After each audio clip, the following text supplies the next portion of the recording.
What's up, guys? Thanks for joining us. Welcome to Blogging Money Life's blog income report for the months of May, June, and July.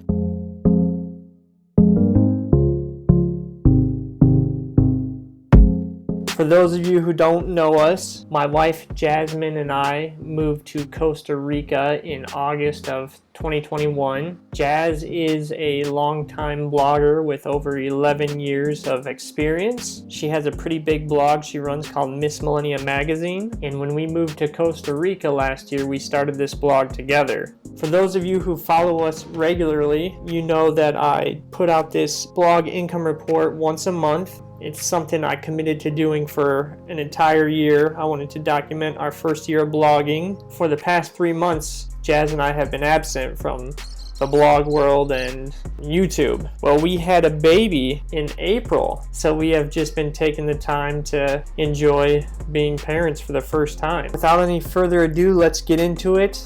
I'm going to go over the months of May, June, and July all at once. We're going to kick things off with our YouTube metrics. Looking at these past 3 months, you can see we've had consistent growth on our YouTube channel, anywhere from 69 to 61 followers a month. We are currently sitting at 846 followers, just over 150 followers away from monetizing YouTube. This month, the month of July, we generated 5,694 views. You can see that's up from both the month of May and June. Something that I find interesting that I want to point out is that our views from external sources is up quite a bit this month, and it's sitting at 16%, up 10% from May and 5% from June. I have a theory for this, and I'll go into that in a little bit. Our YouTube watch hours for the month of July ended at 3,492. If you're a YouTuber yourself, you probably know you need 4,000 watch hours to monetize.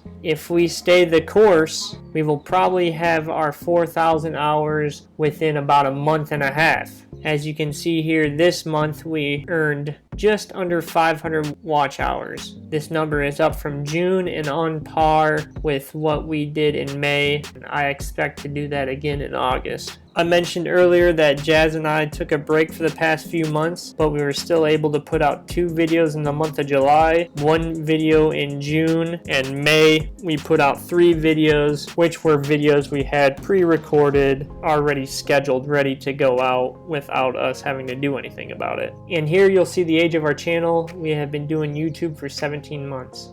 Going back to views from external sources, we did a Costa Rica related video about giving birth abroad, posted that video on multiple Costa Rican expat Facebook groups, and it just took off. It caught fire. It actually did much better from external sources than it did directly from YouTube. I was hoping the external sources would kind of give the YouTube algorithm a boost. Haven't really seen that yet. But sometimes there's a delay. I noticed that for some of our older videos, it took a few months for them to really take off on YouTube. Moving on to Instagram. For me personally, I find social media pretty tough to do. To build a following, you really have to stay on top of posting new content and engaging content. And honestly, that's not something I enjoy doing that much. And also, for the times I really put in the effort, I didn't see much of a return as far as clicks leading to our blog. Instagram followers, you can see we lost followers every month for the past 4 months, and we are currently sitting at 1,071. It takes a while to build your momentum on social media platforms, but we are starting to post again. You can see in May we had 1 post, in June 8, and July we tripled that and had 27 posts.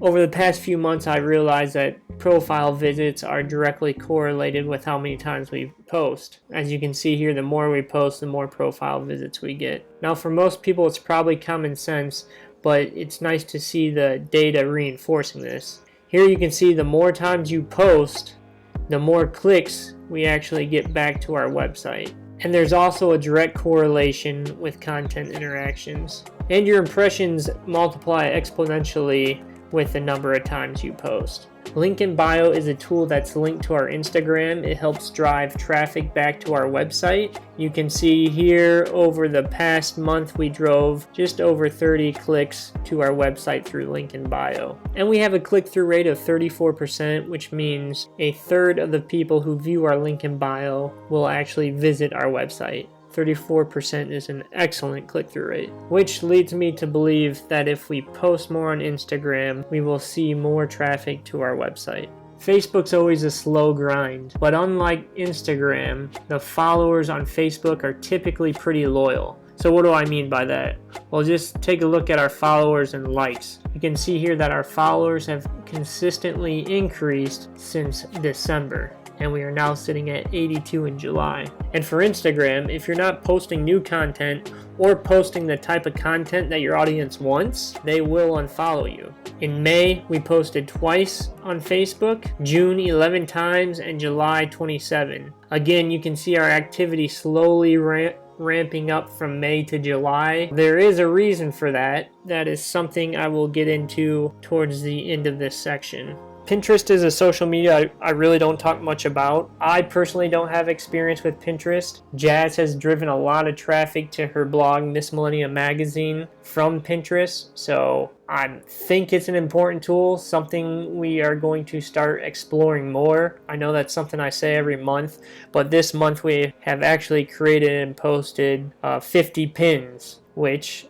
is up 40 pins from June, and if you look at all the previous months, there's nearly nothing that we posted. We'll keep an eye on Pinterest and see if we get any engagement. So that wraps up our social medias. Let's check out our email. I just highlighted the row for emails sent. You can see we dropped off in May and didn't send any emails. Same for June, and July we sent 3,400. Now keep this in mind when we talk about subscribers. May we had a total of 476 subscribers. In June we increased that number by 19, and in July we ended the month with 473 followers, which is down 16 followers from the previous month. So why is that? We got active. We started sending a bunch of emails. Out of those almost 3,500 emails, we received 34 unsubscribes. We were still bringing in followers, but not quite enough followers to break even with all our unsubscribers. Unsubscribes from your email isn't necessarily a bad thing. It helps to weed out those individuals who aren't really looking for what you're selling anyway,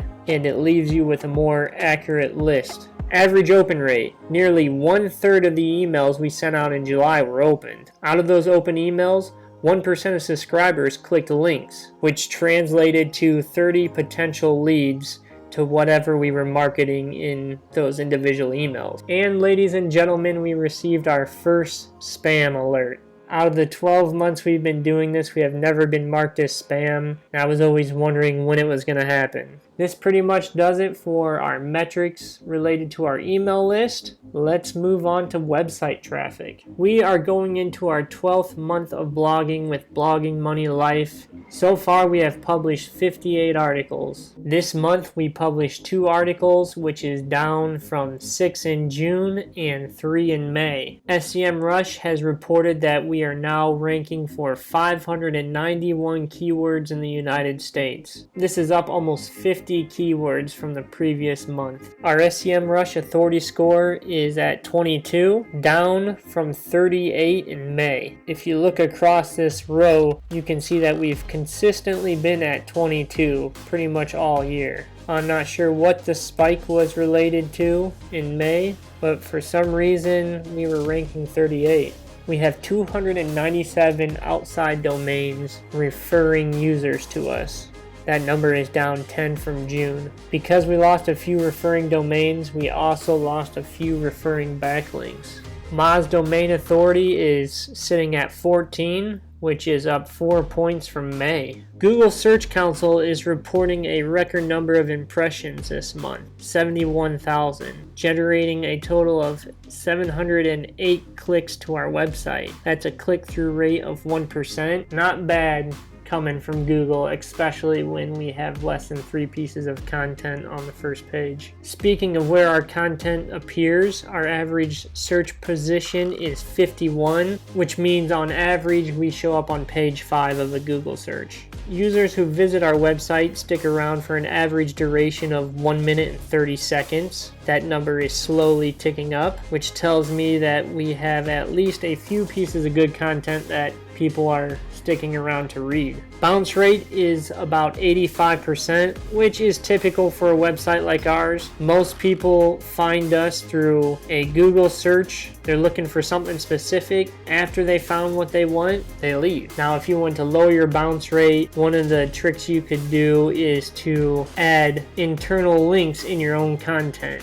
So for an example, if we were writing an article about how to start a blog, we could add internal links to another article on our website about the best tools to use while starting a blog. Direct traffic is down significantly. At this point in our blog, I don't care about direct traffic. Since I've been studying these analytics, once a month I'll typically see a day where we have a spike of users, and it's like 500 users in one day come out of nowhere. I've come to realize those spikes are coming from services that you can hire to drive traffic to your website. I think most of those services are black hat practices. That's something we stay away from. I don't think they're real users, even though they'll advertise that they are. I discovered that's where these spikes are coming from by digging around the back end and then matching up a name from the website, generating a lot of this traffic to someone who has messaged us to help us with our SEO. Anyway, long story short, I'm not looking at direct traffic. Organic traffic is what you want. These are unique users who find you typically through a Google search. And this month we are up a couple users and sitting at 727. Referral traffic is down. Again, that's related to losing some referring domains and the backlinks within those domains. Social media traffic is up. That is due to sharing our content and promoting it across our social media platforms. If you're curious what platforms are performing best for us, we drove 54 views from Facebook, 18 from Instagram, and 4 from YouTube. Now that we finished talking about the back-end metrics, let's discuss what those numbers mean dollar-wise. This is our new blogging monetization tracker tool. We are still currently giving away our old tool. If that's something you're interested in, just check out our website, bloggingmoneylife.com, and you can download it from there. So again, this report is for the past 3 months, May, June, and July, but I'm only going to go into detail about July's income. This is the overview sheet for the entire year. We can expand quarter 2 to look at May and June. You can see the net income for May is $146 and the net income for June is $243. Let's check out July in detail. Monthly gross income. We received $5 from advertising, $70 from partnerships, $383 from products. So let's open up our products. This month we sold one 6-month subscription to Blogging Money Update for about $150. 6 monthly subscriptions for $29.99. We have 3 users grandfathered in at the $9.99 price, and 1 user grandfathered in at the $23.99 promotional price. Blogging Money Update is a subscription newsletter that we offer to help bloggers easily navigate sponsored post opportunities. It's basically an email blast 3 times a week that highlights the best sponsored post opportunities ranging from $50 to $6,000 from the best sponsored post networks. The beautiful thing about this product is you don't have to physically log into each sponsored post network to look for these opportunities. We have someone that does that for you and curates a nice list.